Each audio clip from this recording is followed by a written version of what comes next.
So what we're here to talk to you today about is some case studies, mini case studies that represent real problems that merchants face today, at least what we hear from our independent business or small business merchants, which we have quite a lot of and what we are tasked with marketing to. And one of them is, the first one I'm going to talk to you about is this problem of succession planning. And so it's called Johnny's Pizza Company. And Johnny's Pizza Company is this small family-run pizzeria in the Ossington Avenue East area, which is an up-and-coming area being regentrified, right? It's been around for over 30 years, and it's been owned by, Mr. Johnny DePaulo.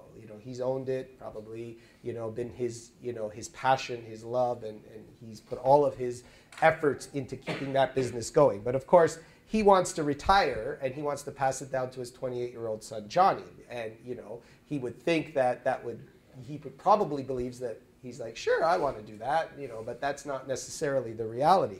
However, Johnny does say, you know what, I think I'm going to do it, right? And so he decides that he's going to take on that challenge, but wants to expand the business further now. So that's good. So, at least that part, because we do find, just as an aside, we find that that's a problem for small businesses where the family members don't want to take it on and they haven't come up with a good succession plan. Not this case here.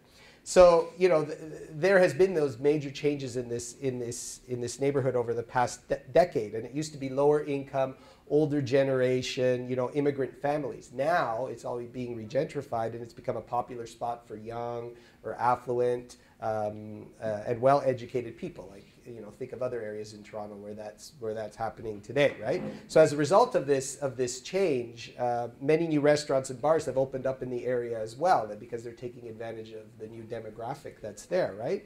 So the business has lost customers and revenue, and the future is unclear because he's probably just taken on the business as it was from his father. So he's losing business. He has to find new ways to attract new customers given who's around there right now. So how could he revitalize his business and attract new customers?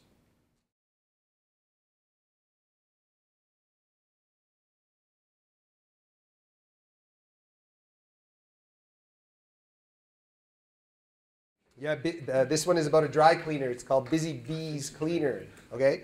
So now we're in Vancouver, we're somewhere else, right? So this guy, David he operates a chain of very successful dry cleaning businesses, right? And he's had them for a few years, right? And he's been able to achieve that success by making sure that his storefronts are located in key convenient locations where people are very likely to sort of stop maybe on their way to work and drop off their clothes and then pick them up when they're done work. And he's been offering very competitive prices and fast turnaround, which is probably indicative of the markets that he's close to. Think of like office buildings, etc. He also stays on top of consumer trends, and he was smart enough to launch a Facebook page for his customers where he could offer them tips on removing stains or discounts for his services if they like his page, that kind of thing. So he's gotten quite a good number of followers. However, recently he's seen that other dry cleaners in the area have been opening up locations where they promote environmentally friendly chemicals for dry cleaning. So that's their strategy, and that's been attracting business and taking business away from him. And he knows that his customers are very eco-friendly as well, based on what he's heard from them on Facebook and what they may have been asking. But he's concerned about the cost of new chemicals and the fact that in order for him to be an environmentally friendly dry cleaner, he would need to change machines and buy these new chemicals.